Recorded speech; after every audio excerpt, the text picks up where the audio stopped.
أعوذ بالله من الشيطان الرجيم. Assalamualaikum warahmatullahi wabarakatuh. Alhamdulillah bisa bertemu kembali, mudah-mudahan semuanya sehat, semuanya afiah, semuanya selamat.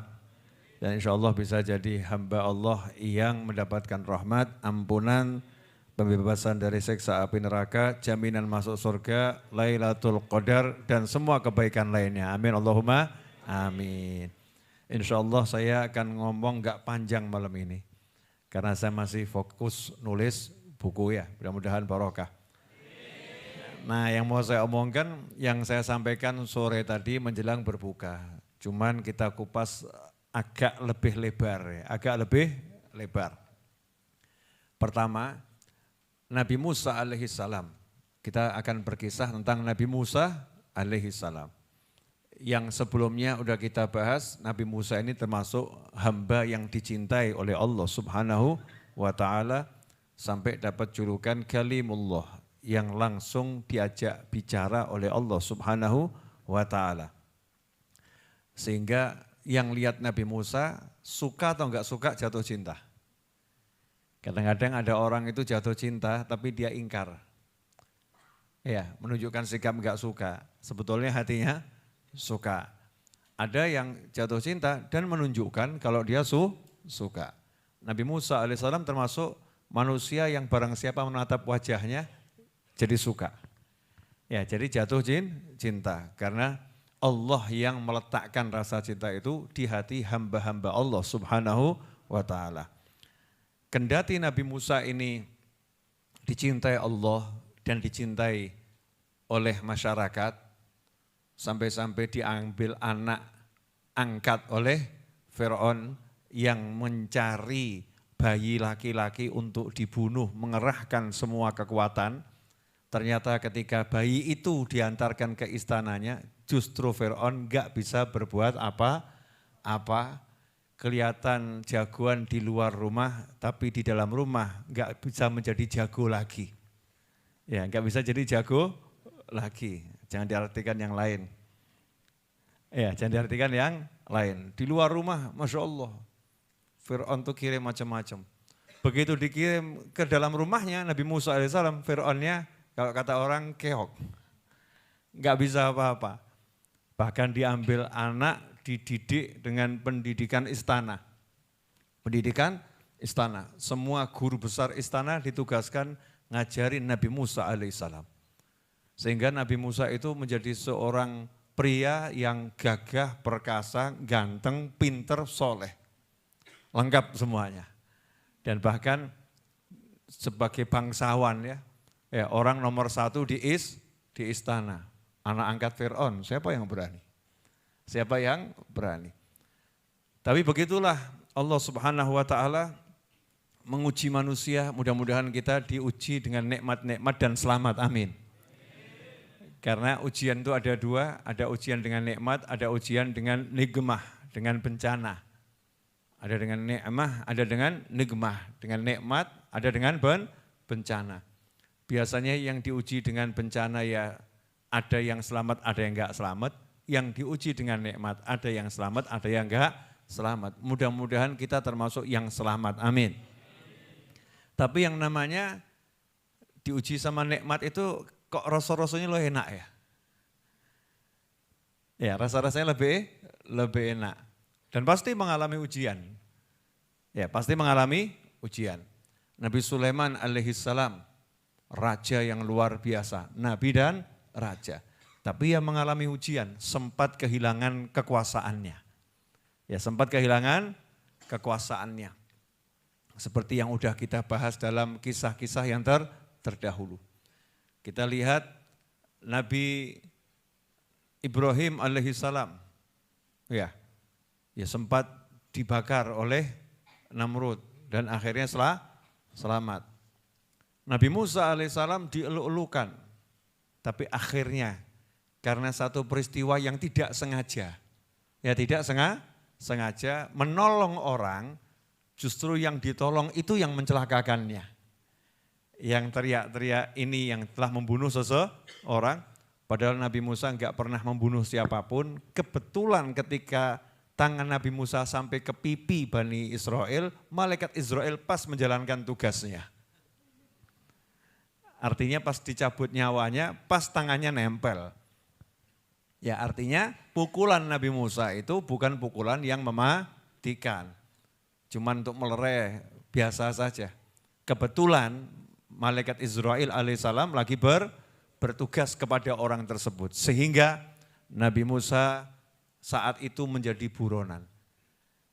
Tadinya enggak mau lari tapi disuruh melarikan diri. Ya oleh seorang yang beriman pada Allah Ta'ala yang tinggalnya di istana. Kalau kamu enggak lari nanti kamu akan dibunuh karena Bani Israel marah. Ini udah urusan suku ya, urusan suku. Enggak bisa dibendung. Daripada kamu nanti dibunuh, lebih baik kamu selamatkan nyawamu. Maka Nabi Musa AS melarikan diri. Ini sikap yang benar, bukan penakut.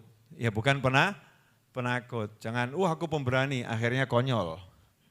Akhirnya konyol. Menyelamatkan nyawa itu nomor satu. Berangkatlah Nabi Musa alaihissalam meninggalkan kerajaannya Fir'aun. Meninggalkan Mesir. Kemana? Melangkahkan kaki tanpa tujuan. Tapi dibimbing sama Allah Ta'ala. Jalan kaki 7 hari. Itu kalau antum mau praktek coba pakai Google.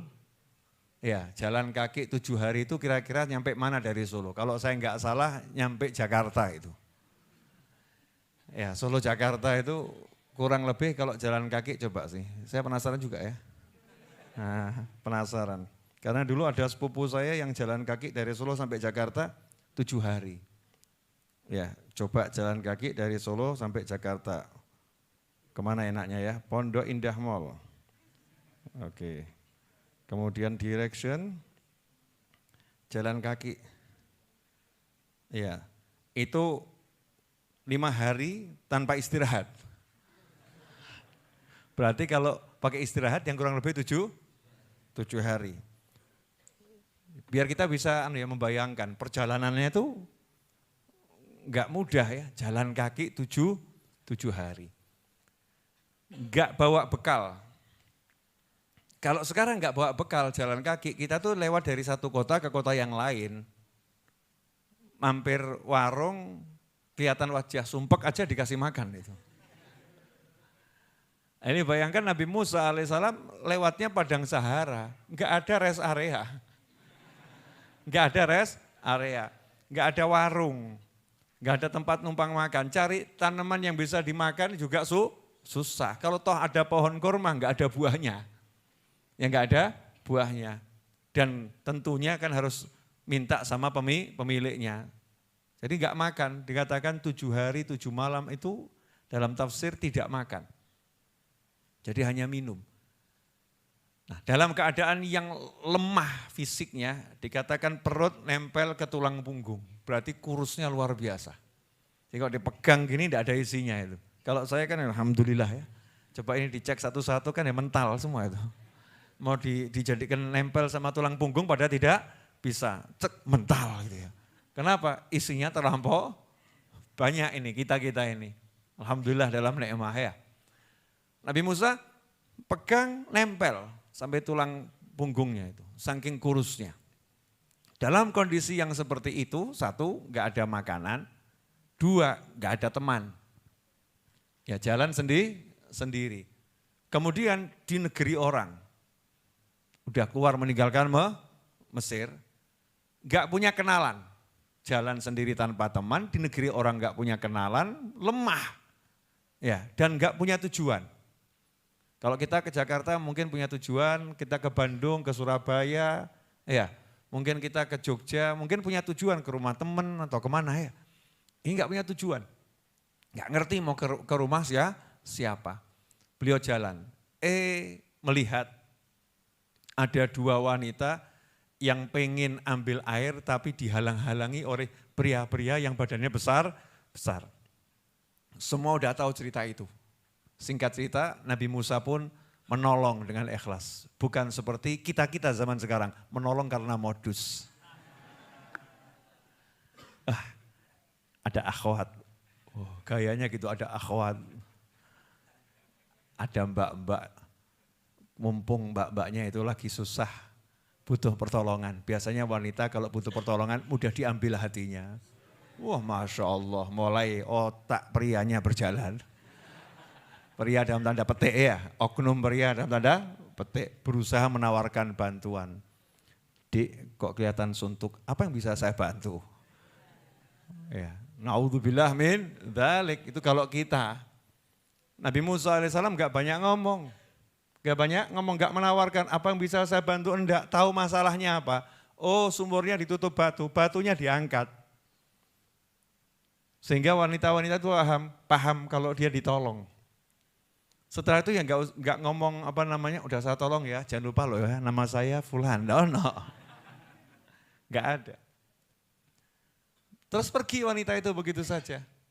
Nabi Musa kemudian bersandar di bawah pohon. Bersandar di bawah pohon, coba kita rasakan ya. Capek, habis ngangkat batu, nggak ada makanan, nggak ada minuman. Kecuali dari sumur tadi itu ya. Capeknya luar biasa. Kemudian nggak ada teman. Kalau bahasa kita apa ini? Bukan raya-raya ini, deleng-deleng. Sudah nggak tahu harus kemana. Ini pelajaran. Saking rendahnya dunia, saking nggak ada artinya dunia buat Allah Subhanahu wa Ta'ala, maka kekasih Allah pun diperlakukan semacam itu. Paham ya? Kekasih Allah tuh diizinkan merasakan lapar, diizinkan merasakan susah yang gak enak. Ya. Kenapa? Karena susah gak enak, dunia itu semua gak ada artinya buat Allah Subhanahu wa Ta'ala. Jadi kalau kekasih Allah itu gak dapat dunia, gak dapat yang enak, gak dapat makan, gak dapat minum, itu hal yang biasa. Karena memang gak ada artinya. Makanya kok sekarang banyak orang yang agak gak paham, oknum-oknum protes. Aku sudah ibadah kok tetap melarat. Ya karena memang dunia itu enggak penting. Ya dunia itu enggak penting. Jadi enggak punya duit itu enggak jadi masalah. Tapi enggak lama. Kalau lama ya masalah.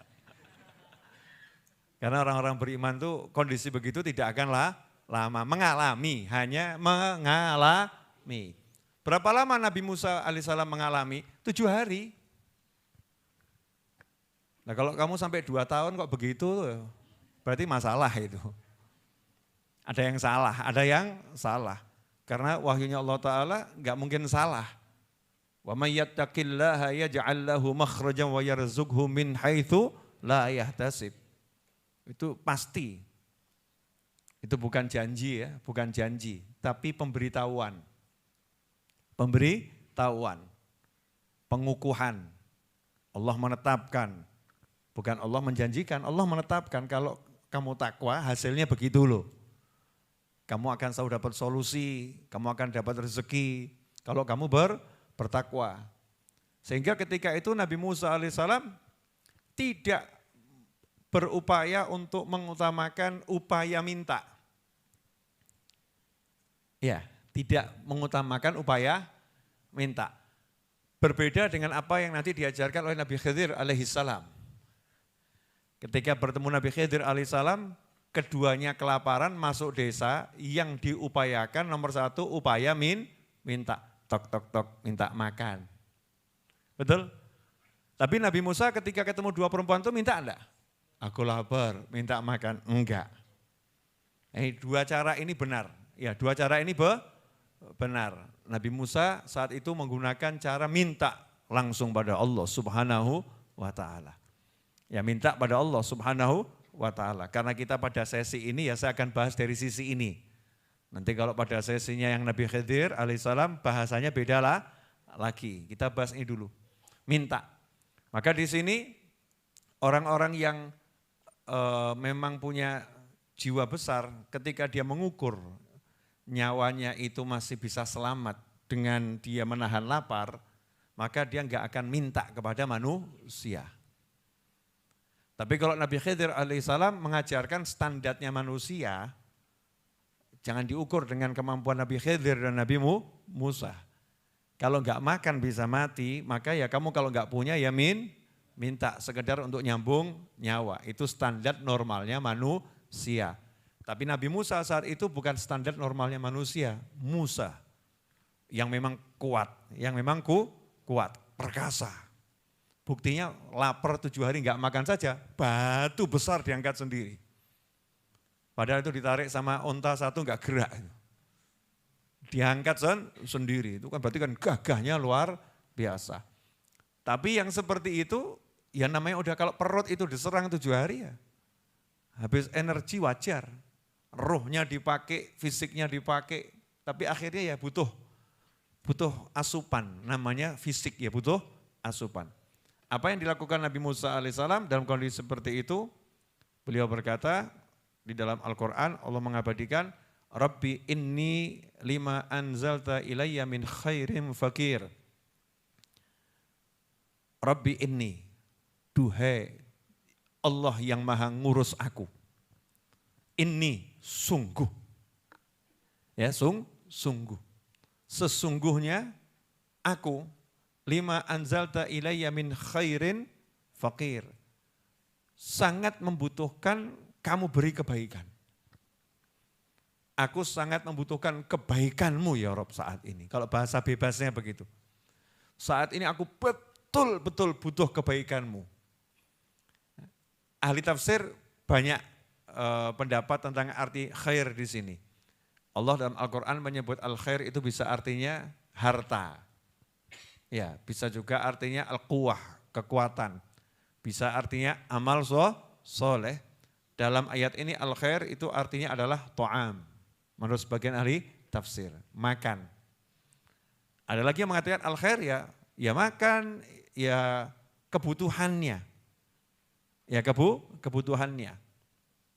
Membutuhkan kebaikan untuk mencukupi kebutuhannya Nabi Musa alaihissalam, yang terdekat adalah makan. Terdekat makan. Nah ini yang coba kita bahas. Siapa sekarang yang dalam keadaan susah tetap aktif berbuat baik dan aktif berdoa. Dan enggak ngeluh.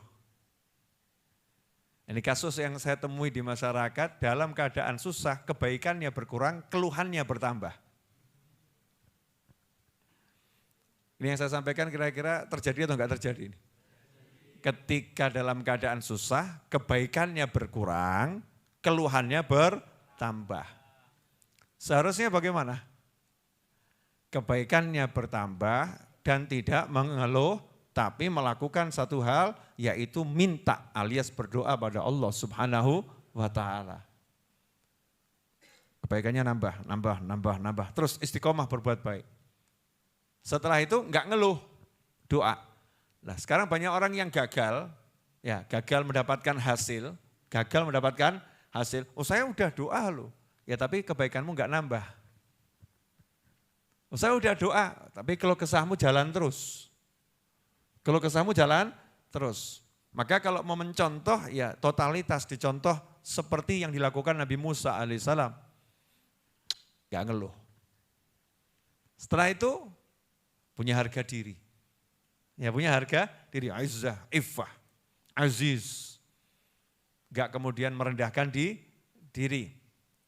Setelah itu doa, minta sama Allah Ta'ala.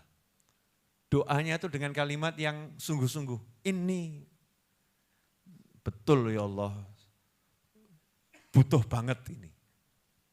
Ya Allah aku butuh banget, sungguh ya Allah aku butuh banget. Dan doanya sambil bersandar di bawah pohon. Nah itu menggambarkan juga orang berdoa itu habis sholat, sudah waktunya berdoa memang, tempatnya berdoa, habis sholat. Habis baca Al-Quran, itu memang tempatnya berdoa. Tapi jangan ketika kamu tidak lagi sholat, kamu enggak berdoa. Ini kadang-kadang ini mbak-mbak yang lagi menstruasi itu, ditanya kenapa doanya berkurang, lagi halangan. Jadi menstruasi itu menghalangi doa katanya. Ini kan kesalahan yang luar biasa. Ada mas-mas ditanya, kenapa kamu kok kurang berdoa, lagi enggak sholat? Mens mas, aku memang men. Laki kan men ya. Aku memang men tapi aku enggak mens. Aku memang men tapi aku enggak mens. Maksudnya nanti Beb nunggu waktunya sholat, nanti kalau habis sholat baru doa. Jadi doamu nunggu nanti. Doamu nunggu nanti. Kalau sekarang butuhnya, kenapa doanya nunggu nanti? Sekarang doa, nanti juga doa. Tapi kan saya belum di masjid, enggak harus di masjid. Kadang-kadang ketika di tengah bis itu lebih kabul. Dibanding kamu di masjid tapi ngelamun gitu ya. Ya di masjid tapi ternyata menggunakan pakaian yang haram. Naudzubillah min dzalik. Masjid tempat terkabulnya doa. Tapi bukan berarti kalau di luar masjid enggak kabul. Nabi Musa alaihissalam di bawah pohon. Ya di bawah pohon. Senden, bersandar. Tapi angkat tangan. Namanya sungguh-sungguh, ngemis kok. Masa orang ngemis gagah gini? Ini gak jelas. Oh minta sama Allah kok begini. Ya Allah, saya minta diampuni ya Allah. Kan kurang cetok. Harusnya kan Allahumma ya Allah. Nah ini kan dilihat malaikat bentuknya kan ajib gitu ya. Bentuk orang sungguh-sungguh ngemis sama Allah subhanahu wa ta'ala. Mengiba, memohon pada Allah subhanahu wa ta'ala. Maka Nabi Musa alaihissalam menunjukkan gestur tubuh orang minta. Minta. Nah di situ juga ada pelajaran, kamu kalau minta dalam keadaan lapar itu lebih kabul. Makanya kalau orang lagi berpuasa itu ya, saat berbuka itu kan waktu terkabulnya doa. Waktu terkabulnya doa. Ketika berpuasa dari pagi sampai mau maghrib itu, dari mulai subuh ya sampai mau maghrib, itu detik-detik terkabulnya doa sepanjang siang. Karena apa? Lapar. Karena lapar. Jadi lapar ini memang punya kekuatan. Karena itu wasta'inu bis-sabri was-shalah. Ambillah pertolongan dari Allah, dapatkan pertolongan dari Allah dengan sabar dan sholat. Sabar itu apa? Menurut ahli tafsir di antara arti sabar di situ adalah dengan lapar berpuasa, poso. Dengan berpuasa. Doa, minta sama Allah subhanahu wa ta'ala. Angkat tangan. Ya Allah aku butuh. Hasilnya apa? Suara doa Nabi Musa ini diperdengarkan oleh Allah Ta'ala kepada dua wanita tadi yang lagi ditolong. Nyampe. Rabbi inni lima anzalta ilayya min khairin fakir. Dengar itu. Dua perempuan tadi dengar. Nah karena yang dengar ini juga wanita solihah paham. Kelihatannya lapar nih. Coba kalau yang dengar kurang solihah. Masya Allah fasih ya doanya gitu ya. Enggak paham maksudnya luwe dul gitu ya. Lapar ini, bukan bab fasih, bukan suara merdu. Ya Allah soleh banget ya, habis nolong baca doa gitu. Bukan masalah itu, ini paham isyarat. Ya paham isyarat, oh ini lagi lapar, lagi butuh ditolong. Nabi Musa juga paham, ini perempuan, masa mau minta sama perempuan. Harga diri bro, gagah. Tapi masih nyawa aman. Kalau nyawa enggak aman ya harus betul-betul minta. Minta ke Allah Ta'ala, tapi sama Allah disampaikan ke perempuan tadi, dan perempuan itu ternyata wanita-wanita yang sholihah. Ya pulang cerita sama bapaknya atau ya, Pak itu ada hamba Allah yang soleh itu tadi nolong saya, nolong kami.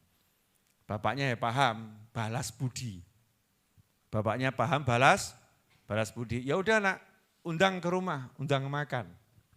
Masya Allah. Jadi masalah nomor satu yang paling penting nyawa diselamatkan dengan makan, diselesaikan sama Allah Ta'ala langsung diundang makan. Dan tidak nanggung-nanggung yang ngundang makan Nabi Syuaib alaihi salam. Terlepas ada khilaf ulama siapa Syuaib yang dimaksud. Ya, siapa Syuaib yang dimaksud. Diundang makan. Seneng Nabi Musa, enggak kemudian gengsi. Terus enggak mengatakan, oh maaf loh ya, saya enggak butuh balasan. Iki ra cetha iki. Kamu tuh kalau berbuat baik, ada orang yang kemudian membalas dengan kebaikan, ya kamu terima. Kalau butuh diterima, begitu ajaran Nabi Muhammad SAW. Ya kalau butuh diterima, kalau enggak butuh terima. Nanti kamu serahkan pada orang yang lebih butuh. Karena kadang-kadang ya kita itu diberi, kita nggak butuh, orang lain butuh. Sementara orang lain nggak mungkin dikasih sama orang itu. Orang itu maunya ngasih ke kita. Nah kita kan tahu yang butuh siapa, yang butuh siapa. Ya kita terima kemudian bagilah lagi. Nabi Musa alaihissalam ketika melihat tawaran diundang ke rumah, senang, berangkat. Tapi yang namanya soleh kok. Namanya soleh yang ngomong, maaf ya, saya jalan di depan, kalian di belakang. Ini rada aneh ya, penunjuk jalannya di belakang. Guide-nya di belakang. Kenapa guide-nya di belakang? Karena Nabi Musa enggak mau nanti kemudian kok lihat perempuan jalan di depan di sawang. Nah, awakmu kan silakan Mbak jalan duluan kalau di sawang. Awakmu itu. Kita-kita ini, silakan Mbak jalan duluan sama lapar sama nyawang. Masya Allah, Masya Allah. Nabi Musa enggak mau pandangannya ke perempuan, enggak mau. Silahkan jalan di belakang. Terus gimana nanti mengarahkan ke rumah? Ya kalau mau belok kanan lempar aja batu ke kanan, belok kiri lempar batu ke kiri. Bahkan suaranya pun tidak boleh disuarakan. Maka di situ sebagian ahli tafsir mengatakan ini salah satu dalil bahwasannya suara wanita adalah aurat. Kecuali ketika daruroh. Ya ketika darurat. Ada kan yang suara wanita aurat ya. Kalau kita kan suaranya bukan aurat kecuali yang jadi aurat. Yang gimana? Ya nyanyi mbak cinta lah. Aurat kuwi mbok rungokno. Nafsu syahwatmu bergejolak ngeri ya. Itu aurat yang begitu. Kalau yang normal-normal ya normal ya normal. Lanjut. Apa yang dilanjut? Normal ya. Orang kelingan aurat kayak gitu. Nah ini sampai di rumah, ya sampai di rumah diundang makan, dikasih makan enak, diajak ngobrol.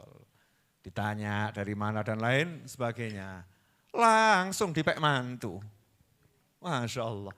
Ini pelajaran buat bapak-bapak ya, bapak-bapak. Kalau ada calon menantu ganteng soleh, udah jangan kamu tanya pekerjaannya apa. Ini jelas Nabi Musa pengangguran ini. Jelas Nabi Musa pengangguran. Betul?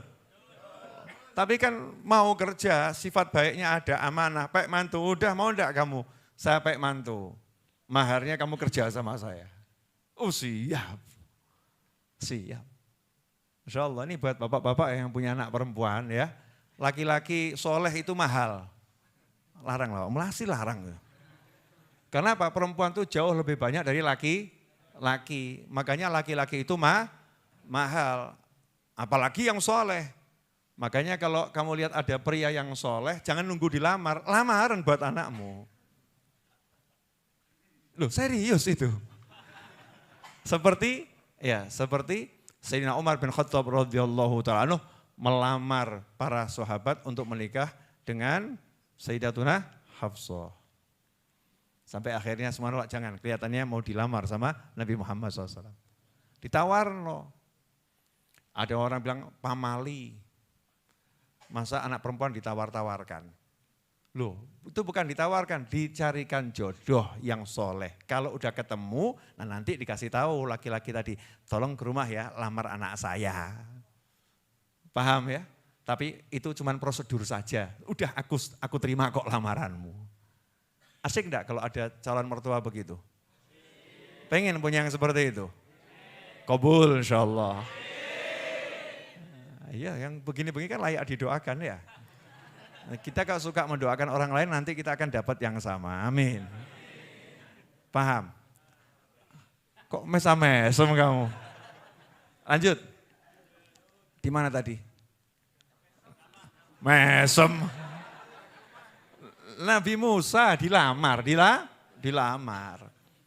Nah untuk pria yang dilamar, kalau memang yang lamar orang baik-baik, dan kamu udah lihat wanita itu baik-baik, udah nggak usah kebanyakan kamu mikir, aku masih pengangguran, nanti makannya pakai apa, hidupnya bagaimana, ini hasil sinetron.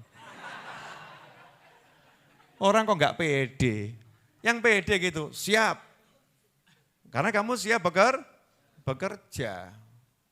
Burung aja nggak punya pengalaman asal terbang muter-muter ya mangan kok ya. Betul enggak itu?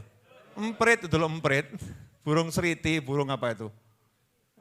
Seriti, emprit apa namanya itu? Pipit ya, nah, burung pipit itu terbang keliling, berani nikah. Cilik, pekerjaan belum jelas, emprit ya, wani nikah. Kamu badan besar takut nikah, jawabannya belum punya modal, kan gak jelas. Gak jelas. Loh ini serius ya, betul kan ya?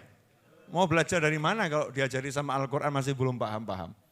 Oh, Nabi Musa ya langsung sami'na wa ta'na, siap, nikah. Dalam satu hari dapat makan, dapat guru, dapat rumah, dapat pekerjaan, dapat istri. Masya Allah. Itu loh orang soleh, kalau kena masalah nggak lama-lama. Lah kok kamu lama-lama kenapa? Berarti ada yang salah. Bagaimana cara Allah menghibur hambanya ini? Masya Allah, dibuat lapor, dibuat dia mengalami yang gak enak, tapi gak lama.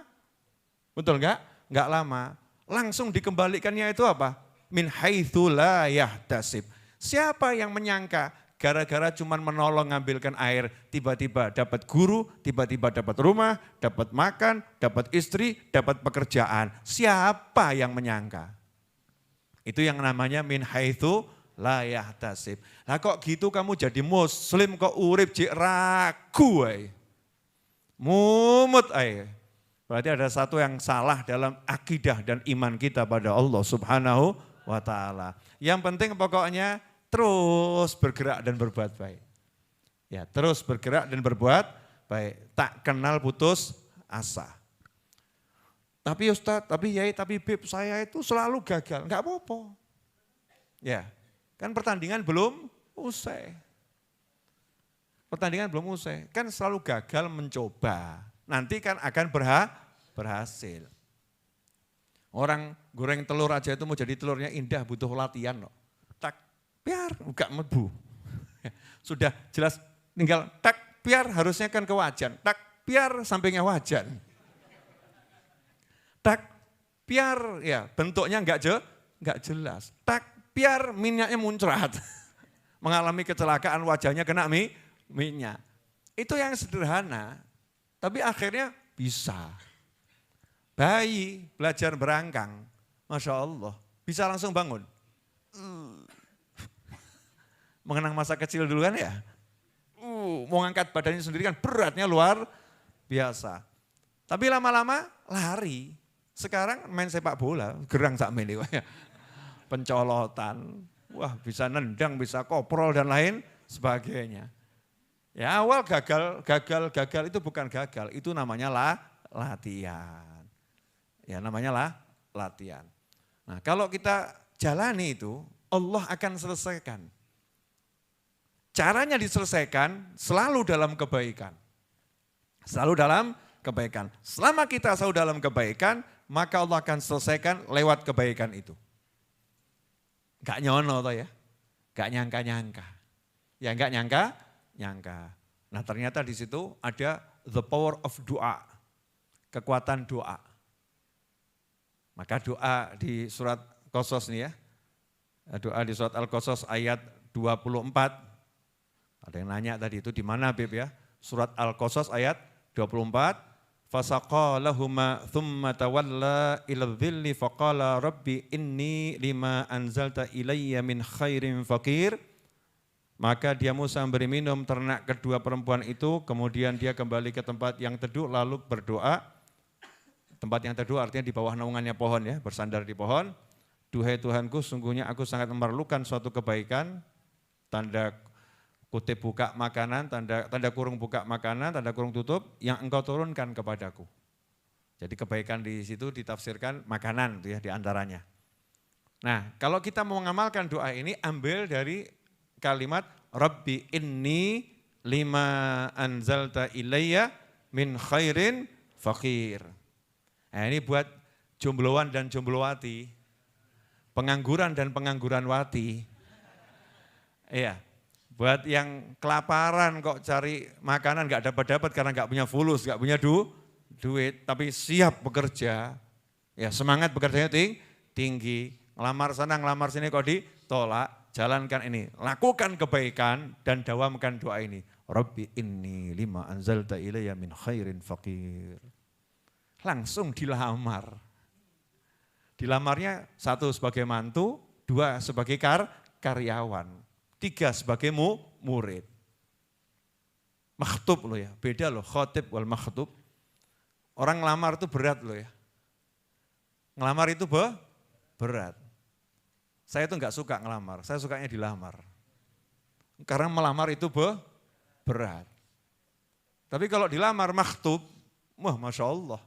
Al-farq bainal khotib wal makhtub. Yang dilamar itu kan tinggal nerima atau nolak. Jadi dia yang menentukan. Enak mana, melamar atau dilamar? Nah kamu pilih nanti dilamar atau melamar? Yakin? Dilamar ya insya Allah ya. Maka ya harus punya sesuatu untuk terlamar tadi harus punya sesuatu. Kebaikan dan keyakinan. Izzah. Nanti akan dapat itu. Insya Allah akan dapat. Sampai di sini jelas? Dah cukup kajian malam hari ini walaupun tidak panjang tapi cukup panjang. Kurang lebih kan 30 menit. Sekarang pengumuman dari saya, tolong nanti Mas Seto ini dipotong kemudian di-share kemana-mana. Pengumuman dari saya.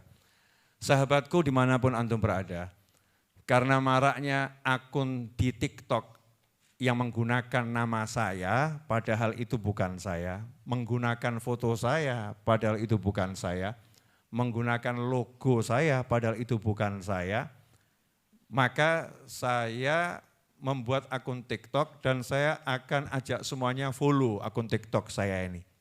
Biar apa? Biar tidak terjadi penyalahgunaan nama. Sehingga nanti hal-hal yang negatif bisa diminimalisir. Ya. Nama akun TikToknya adalah Habib Novel Official.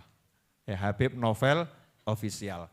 Seluruh akun TikTok selain Habib Novel Official berarti itu bukan milik saya dan saya tidak bertanggung jawab atas apapun yang dilakukan oleh pemilik akun tersebut. Ya, saya tidak bertanggung jawab terhadap apapun yang dilakukan oleh pemilik akun tersebut.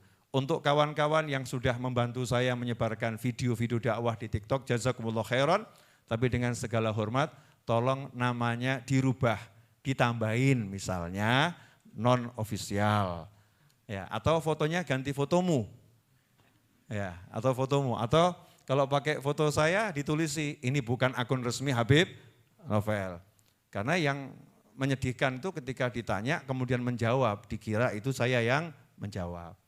Yang khawatir lagi ini menjelang 2024, tiba-tiba nanti upload video-video yang bukan saya ingin upload itu ya, dikira itu saya kan bisa memberikan informasi yang tidak benar kepada masyarakat.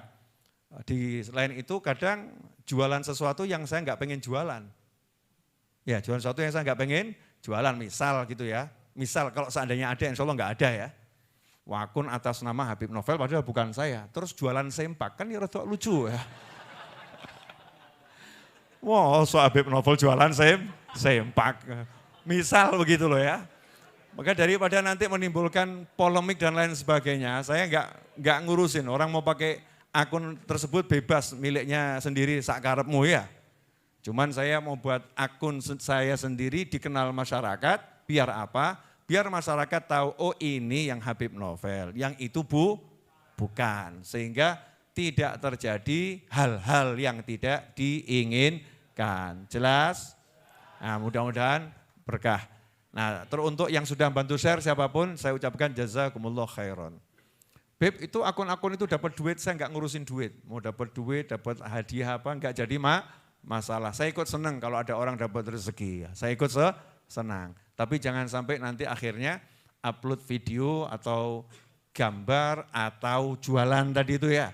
Sesuatu yang saya nggak jualan atau bahkan menjawab pertanyaannya orang seakan-akan itu saya padahal bukan saya. Maka itu telah melakukan kebohongan kepada masyarakat. Itu suatu yang berbahaya dalam dakwah karena bisa memberikan informasi yang tidak tepat. Maka saya minta semua kawan-kawan saya dimanapun berada, segera follow akun TikTok official resmi Habib Novel Al-Idrus, namanya @habibnovelofficial. @habibnovelofficial. Jelas semuanya? Mudah-mudahan barokah manfaat. Yang kedua, ya, saya mengajak kawan-kawan di sini yang mau berbisnis, segera buat akun TikTok khusus nanti untuk bisnis, bukan untuk hal-hal yang enggak manfaat. Nanti akan saya jelaskan pada share-share berikutnya. Ya, kita akan bersama-sama membangun ekonomi umat, biar nanti semuanya jadi orang-orang yang punya penghasilan yang cukup untuk naik haji 200 kali. Kan gitu ya, Nawa itu kok naik haji sekali ya. Naik haji 200 kali padahal umurnya cuma 70 tahun. Entah gimana caranya, ya mungkin dengan menghajikan orang lain. Nanti insya Allah akan saya jelaskan khusus untuk santri Ramadan, mungkin besok atau lusa ada sesi khusus ya bisnis bareng Habib Novel. Ya, cara berbisnis yang halal bersama Habib Novel Al-Idrus. Khusus untuk santri Ramadan. Buat yang belum jadi santri, ya wallahu alam. Kalau ada bocorannya ya alhamdulillah. Ya, clear semuanya? Ya, jadi saya tidak masalah orang buat akun atas nama saya, tapi tolong ditambahin. Ya, tambahin keterangan ini bukan akun resmi Habib Novel Al-Idrus. Sehingga tidak menimbulkan kesalahan informasi. Sehingga semuanya nyaman. Karena banyak yang ngomong, Habib kok begini, Habib. Saya bilang bukan saya enggak punya akun TikTok. Jadi saya buat untuk jaga-jaga saja waktu itu. Tapi sekarang kelihatannya saya harus turun gunung masuk ke TikTok. Walaupun saya udah banyak di TikTok ya. Insya Allah tiap hari saya akan live di TikTok tidak kurang dari 3 kali. Sekapok mau kapan. Ya, tidak kurang dari 3 kali. Pagi, siang, malam. Pagi, siang, malam. Insya Allah. Selain itu juga ada di Instagram ya dan Facebook. Saya akan mulai aktif kembali menggunakan semua platform sosmed ya, sosial media, Facebook, IG, TikTok, YouTube. Keempatnya akan saya gunakan jadi kendaraan untuk menyebarluaskan kebaikan kepada umat Nabi Muhammad sallallahu alaihi wasallam. Mudah-mudahan berkah manfaat. Jazakumullah khairan wal afu minkum wa sallallahu ala sayyidina Muhammadin wa alihi wasallam walhamdulillahirabbil alamin.